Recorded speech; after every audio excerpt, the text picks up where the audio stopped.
Doutora, muitas vezes a gente percebe pessoas que acabam passando mal quando se alimentam no pós-cirúrgico. Então, normalmente a gente fala até de forma errada, comeu demais ou consumiu muito doce, muito açúcar. O que acontece no organismo da pessoa que às vezes ela tem essas reações? Realmente é o momento que ela ainda não assimilou que ela precisa mudar a qualidade de vida, tem uma compulsão alimentar aí e insere algum tipo de medicamento, não, de alimento que ela não deveria estar comendo ali? Na verdade, isso é a síndrome de Dumping. O que é isso? É uma hipoglicemia reativa. Então, esse paciente vai liberar muita insulina e depois faz uma hipoglicemia depois. Então, o que ele pode sentir? Náusea, tontura, tremor, acho que é esse mal-estar que você está falando. Normalmente, só pra gente entender, é como se o açúcar subisse muito, desse um pico, depois cai de uma vez e a pessoa se sente mal. O açúcar tá aqui, aí a insulina subiu muito, subiu tanto que depois esse açúcar vai ficar baixo. Entendi. Ela tem aquela sensação ruim e passa da mal. hipoglicemia. E aí isso pode ser ou precoce ou tardio daquela alimentação.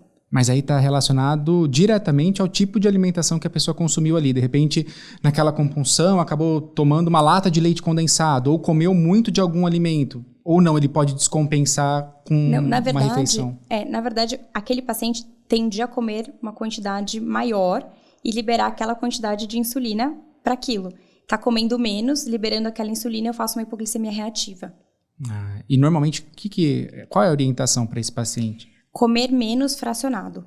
Come menos porções? Comer menos porções mais vezes ao dia. Tá, que aí você consegue ir equilibrando isso no organismo. A gente falou também de uma futura possível osteoporose em alguns casos, porque a pessoa acaba absorvendo menos nutrientes também. Tem que ficar atento a isso? Tem que ficar atento.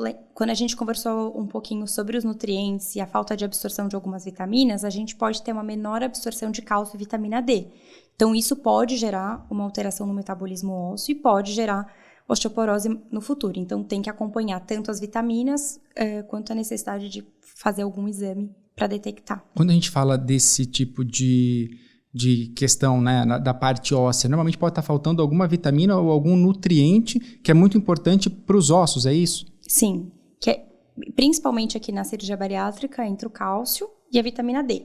E aí isso precisa ser suplementado, não adianta a pessoa só, vou consumir, tem muito isso, né? Vou tomar muito leite para não ter problema, a gente tem que sempre fazer um recordatório alimentar, então o quanto a pessoa come de cálcio, né? Que está principalmente leite, derivados de leite, alguns vegetais, tudo mais, e suplementar o que precisa. O que acontece é que o bariátrico às vezes precisa de uma suplementação maior, porque a dificuldade também está na absorção daquilo que eu vou suplementar.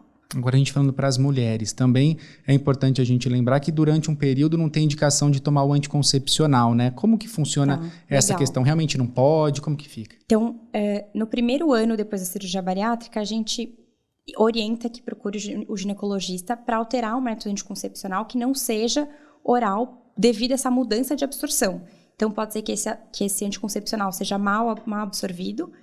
Então, é melhor a gente trocar de método para não ter uma gravidez nesse primeiro ano. A questão está mais ligada à absorção dessa medicação para ela se tornar eficiente do que ela, de alguma maneira, fazer mal para o paciente. Exato.